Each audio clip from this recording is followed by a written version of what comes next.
guys, it's Brisinga Rise, and you've probably noticed there's some changes. I moved.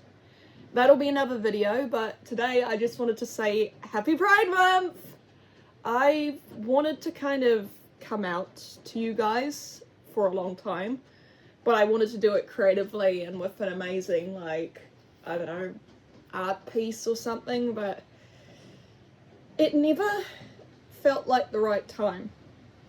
And on top of that as well, I think I was still learning what it was to be asexual.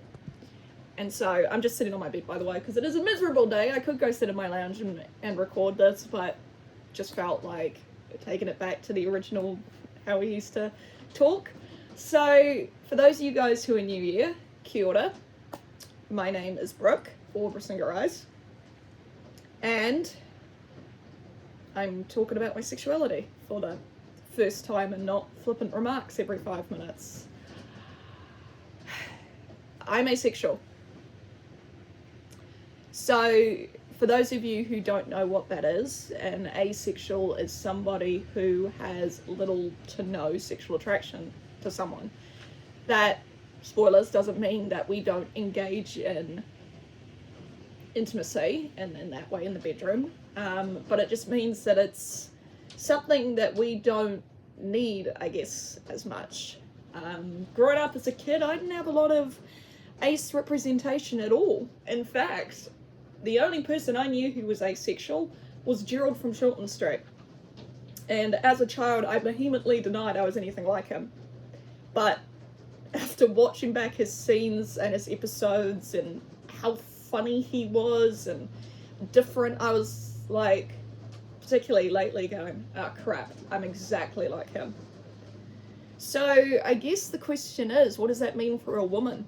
Well, truth be told, it's hard, because at your biological center, being a cis woman, somebody who was born female, even though, to be honest, I don't really associate with either gender, I'm just me, and I'm not really sure what that entails yet, but I'm just me. It's tricky, because the fundamental part of ourselves that we're expected to do, thankfully in a society it seems to be dumbing down a bit, which is kind of nice, but you know, to get married, have kids, you know, not my thing. Maybe one day marriage, but it's one of those things that I think females struggle with more, and because there's no representation really of asexual females in media, it's difficult. You know, not all of us are like Alistair going, you know, I don't want a relationship, I don't want this or that.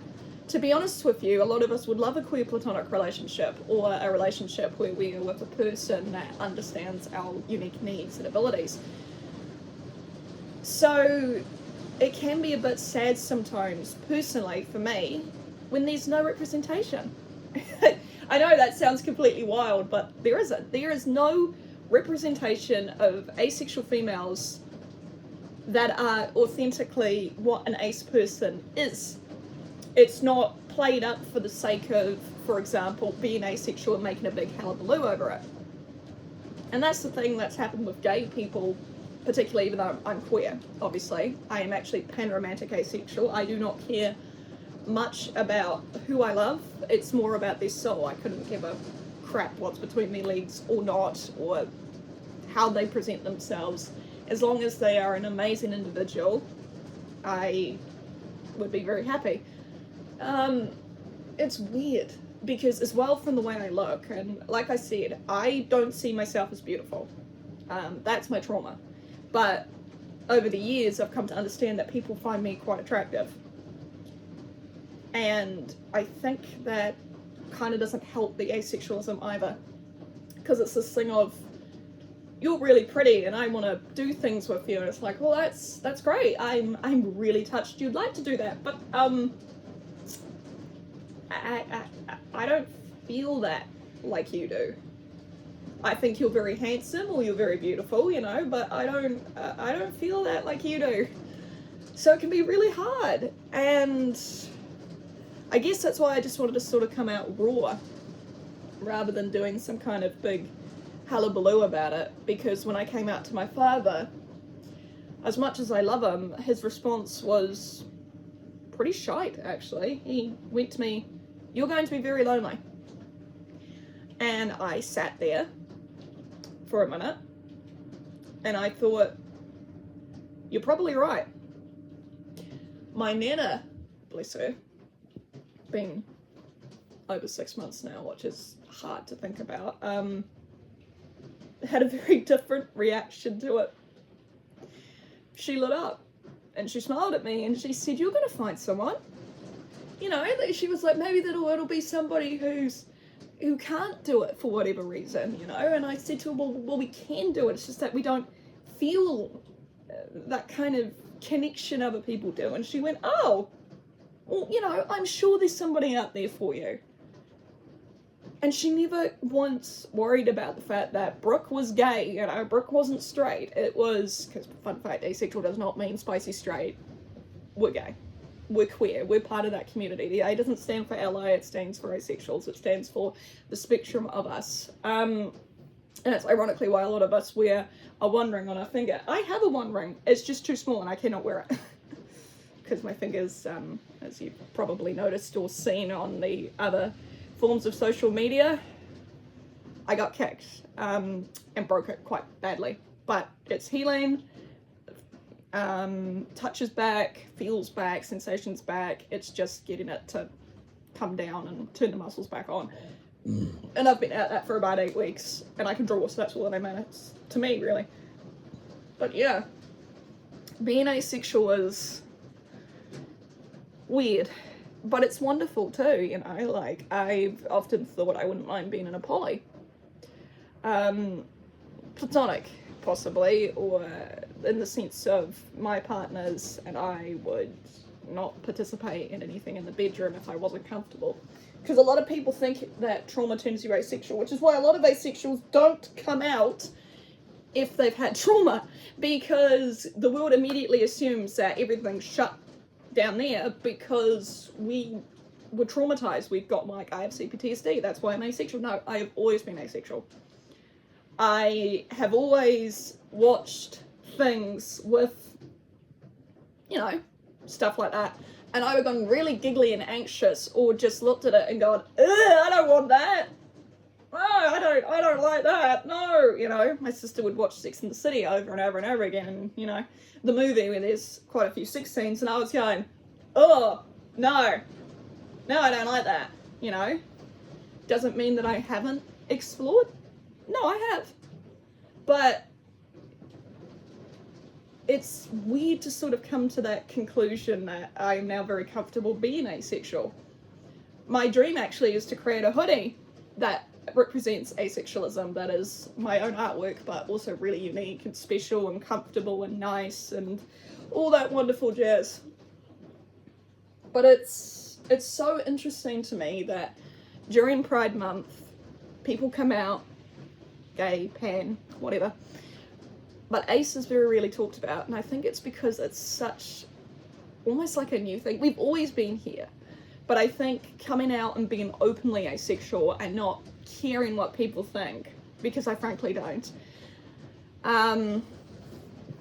has been really rewarding for me, because I don't feel like I need to wear my one ring anymore. I don't feel like I need to hide who I am. I'm actually very proud of the fact I'm asexual. I'm also very proud that I have a killer body and I've worked very hard on it, and that I've put weight on and I've survived my trauma. I'm proud that I'm suspected neurodivergent. Like I said, it's not confirmed yet till I get a piece of paper, but pretty much everybody who knows me goes with the way I tangent and the way that I stim and the way I get excited. And even when I was driving the other day, for example, was driving back from the recycle centre where they have this fabulous shop. Oh, yep, no, there's the tangent. It all links back, but I basically was like, oh, kitty, and my friend in the back went, there's the ADHD. I went, yep, because, you know, was still driving, still concentrating, but I was like, oh, kitty, you know, because it was a little cute little cat. So, yeah, you know, like, being female and asexual is weird, I think. And it's scary, but it's also so liberating to know that I am, and that I'm really proud of myself for being that. I'm still learning what it means. Like I said, there's not really many books or actively out there celebrities that are ace, you know. It's it's invisible, hence the One Ring. That's the whole joke. We are invisible until we take that ring off, you know. But that's why we wear the One Ring, because the idea is instead of being invisible, we're actively showing it, and we wear it on our ring finger, so that, you know, we're ace and we're proud. And I don't think that anyone should be made to feel bad about having a sexuality. And the most amazing thing about sexuality and queerness is it's fluid and it's wonderful and it's all exploratory. I mean, I'm 30 this year. I know I do not look my age. Everybody says it. Used to annoy the crap out of me. Now it makes me smile, because it's like, oh, are you still in school? Ah, no, I left school like 10 years ago. How old are you? Well, how old do you think I am? Oh, I hate this. Yep, come on. 19? Honey, I'm going to be 30 this year. Shut up. Trauma keeps you young. Apparently. But, yeah. I just wanted to kind of come out. Not in the way I planned. Not in a spectacular fashion and all celebratory and woo, you know. But I am. I'm ace. And I'm very proud to be. And I'm finally stepping into who I am.